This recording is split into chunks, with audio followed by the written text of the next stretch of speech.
साल 2017, दिल्ली यूनिवर्सिटी का पहला दिन। अरविंद गांव से आया सीधा साधा लड़का जो पहली बार दिल्ली की तेज जिंदगी देख रहा था। नई किताबें, नए दोस्त और उसी भीड़ में मिली रिया। शहर की लड़की, खुले ख्यालों वाली, पर दिल की साफ। पहली मुलाकात कैंटीन की लाइन में हुई थी।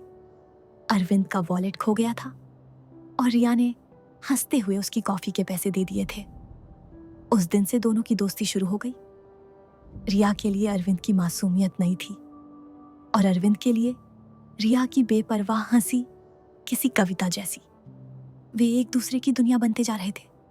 क्लास के बाद घंटों टहलना, चाय की दुकान पर बैठे बैठे सपने बुनना और लाइब्रेरी की खामोशी में एक दूसरे की आंखों को पढ़ना। 3 साल बीत गए। अरविंद ने एक दिन रिया को कॉलेज के पीछे वाली बेंच पर बैठाया और कांपते हाथों से एक लिफाफा दिया। उसमें एक चिट्ठी थी। क्या तुम मेरी जिंदगी की कहानी बनना चाहोगी? रिया की आंखें भर आईं। उसने चुपचाप हाँ कह दिया। दोनों ने सपने देखे थे, साथ नौकरी करना, एक छोटा घर लेना और एक बिल्ला पालना जिसे रिया चाय नाम देना चाहती थी। लेकिन जिंदगी को शायद इतना आसान होना मंजूर नहीं था। कॉलेज के बाद अरविंद को उत्तराखंड में एक सरकारी नौकरी मिल गई और रिया को मुंबई में एक मीडिया हाउस में इंटर्नशिप। शुरू में दोनों ने दूरी को मजाक में लिया। वीडियो कॉल पर डेट करेंगे, लॉन्ग डिस्टेंस भी रोमांटिक होता है। पर जैसे जैसे महीने बीतते गए, कॉल्स कम, बातें छोटी और खामोशियां लंबी होती गईं। अरविंद हर रविवार एक चिट्ठी लिखता, हाथ से, डाक से। वो जानता था कि रिया फोन पर कमजोर पड़ जाती है, लेकिन चिट्ठियों में वो सच्चा प्यार जिंदा रहता था। रिया जवाब देती थी, कभी हंसते हुए, कभी रोते हुए, पर धीरे धीरे उसकी चिट्ठियां भी देर से आने लगी। फिर एक दिन अरविंद को उसकी आखिरी चिट्ठी मिली। सिर्फ 3 लाइनें थी। अरविंद, तुम हमेशा मेरी सबसे प्यारी याद रहोगे। मैं बहुत थक चुकी हूँ। इस बार विदा हमेशा की है।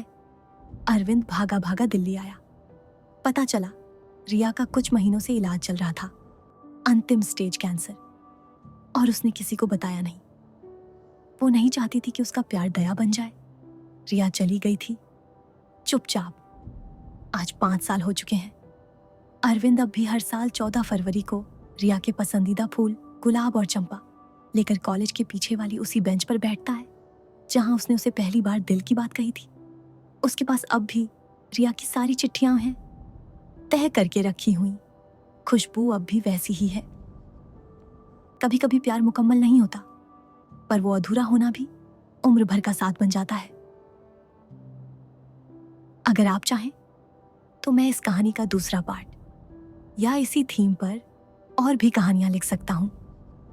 कॉलेज लव, शादी के बाद प्यार, धोखा, लॉन्ग डिस्टेंस आदि। बताइए, बस आपकी पसंद।